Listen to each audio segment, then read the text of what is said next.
Okay, here we are in my backyard, August the 2nd, 2015.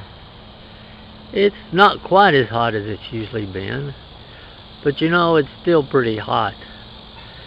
So maybe we need have maybe a little rain to help cool things off. Yeah, a little rain that would cool things off. But if it starts raining, then what's going to happen? If it's cold enough, what would happen? It would snow. So then the rain would turn to snow. And here we would have snow all around. And this is an example of some effects that I'm working on. I can make it rain, make it snow, haha.